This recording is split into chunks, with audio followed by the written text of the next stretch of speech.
Hello everyone, welcome back to my YouTube channel Vidyarthi side. This video is presented by me Priya सरकार.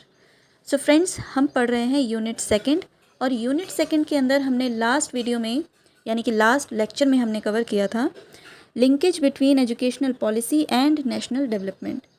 National development और educational policy के बीच में क्या link है, इसके बारे में हम डिटेल में पढ़ चुके हैं. अगर आपने अभी तक वो लेक्चर नहीं देखा है तो आप मेरे चैनल की प्लेलिस्ट में जाकर इस वीडियो को देख सकते हैं. तो आज के क्लास में हम इसी यूनिट का नेक्स्ट टॉपिक डिस्कस करेंगे, जो कि है प्रोसेस ऑफ पॉलिसी फॉर्मेशन, यानी कि पॉलिसी फॉर्मेशन की प्रक्रिया क्या है. तो अगर आप मेरे चैनल पर पहली बार विजिट कर रहे हैं तो प्लीज़ मेरे चैनल को सब्सक्राइब कीजिए और साथ ही साथ बेल आइकन को भी प्रेस कीजिए, जिससे कि चैनल पर जब भी वीडियो अपलोड की जाए आपके पास नोटिफिकेशन पहुंच जाए. तो चलिए फिर क्लास को स्टार्ट करते हैं. सो आज के लेक्चर में हम शॉर्ट वे में डिस्कस करेंगे प्रोसेस ऑफ पॉलिसी फॉर्मेशन की. इसके अंदर 7 स्टेप्स हैं. पहला स्टेप है प्रॉब्लम आइडेंटिफिकेशन, सेकंड है preparation of policy option, third है evaluation of policy option, fourth है डिसीजन मेकिंग, फिफ्थ है planning for policy implementation, sixth है इम्पैक्ट असेसमेंट और सेवेंथ यानी लास्ट है पॉलिसी साइकिल. सो इन हेडिंग्स को देखकर आपको ये तो समझ में आ गया होगा कि इनके अंदर का स्टफ़ क्या होगा, है ना. इसलिए मैंने यहाँ पर बहुत ज़्यादा डिटेलिंग नहीं दी है आपको. मैंने यहाँ पर सिर्फ हेडिंग ही मेंशन करके दी है और इन्हीं हेडिंग के थ्रू मैं आपको ये टॉपिक बहुत अच्छे से क्लियर कर दूँगी. तो हमारा जो पहला स्टेप है वो है प्रॉब्लम आइडेंटिफिकेशन. देखिए, जब भी आप कोई भी पॉलिसी फॉर्मुलेट करेंगे तो आपको सबसे पहले प्रॉब्लम को आइडेंटिफाई करना है कि प्रॉब्लम क्या है, फिर उस प्रॉब्लम का नेचर क्या है और उस प्रॉब्लम के अराइज होने के पीछे रीजंस क्या हैं. इन सब चीज़ों को आपको आइडेंटिफाई करना है, ठीक है. सेकंड आता है प्रिपरेशन ऑफ पॉलिसी ऑप्शन.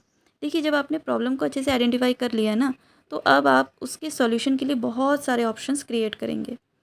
ऐसा तो नहीं कि एक प्रॉब्लम के लिए आप एक ही सॉल्यूशन निकालेंगे, हो सकता है वो सॉल्यूशन काम ना किया फिर.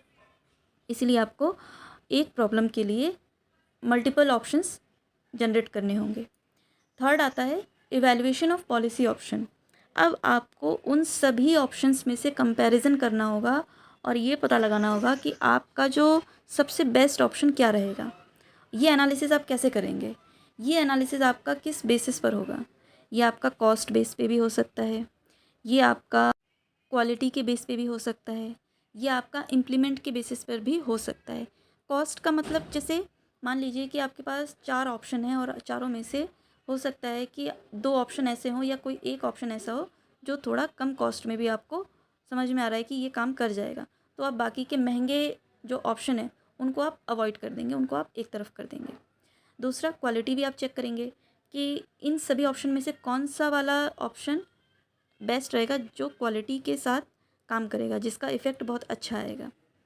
तीसरा, आपको ये भी देखना होगा क्या ये ऑप्शन प्रैक्टिकली वर्क करेगा या नहीं. हो सकता है आपने कुछ ऐसा ऑप्शन चूज़ कर लिया है कि जो कि प्रैक्टिकली वर्क कर ही नहीं रहा है.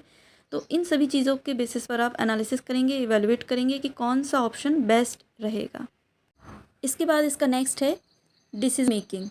जब आपने सभी ऑप्शंस को कंपेयर करके एनालिसिस करके फाइनल जो आपका डिसीज़न आया है कि आपको ये वाला ऑप्शन सबसे बेहतर लग रहा है, तो वो आपका क्या होगा, फाइनल डिसीज़न होगा. नेक्स्ट इसका है प्लानिंग फॉर पॉलिसी इम्प्लीमेंटेशन. अब जब आपने डिसीज़न ले लिया है कि यही वाला सॉल्यूशन या ये वाला ऑप्शन ही बेस्ट है, तो अब आपको प्लानिंग करनी होगी कि इसकी इम्प्लीमेंटेशन कैसे करनी है. आपको इम्प्लीमेंटेशन के लिए आपको क्या चाहिए, सबसे इम्पॉर्टेंट होता है बजट.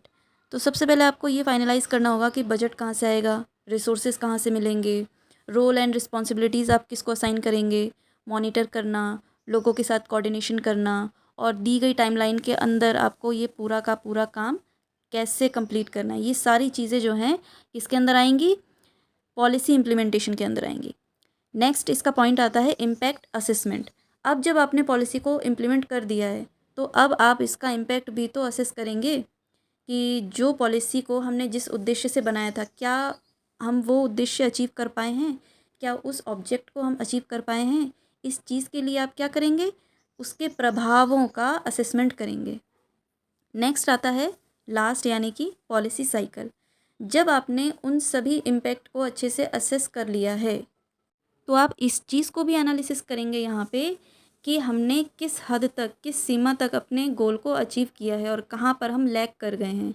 जहाँ जहाँ हम लैग कर गए हैं उस चीज़ को भी आइडेंटिफाई करेंगे and then policy cycle, cycle का मतलब फिर से हम वही चरण, वही प्रक्रिया को दोहराएंगे। तो ये थे आपके 7 steps of process of policy formation. तो लेक्चर आपको कैसा लगा मुझे कमेंट करके ज़रूर बताइएगा। अगर आपको मेरी वीडियोस पसंद आती हैं तो please like share and subscribe ज़रूर कीजिए। Thank you.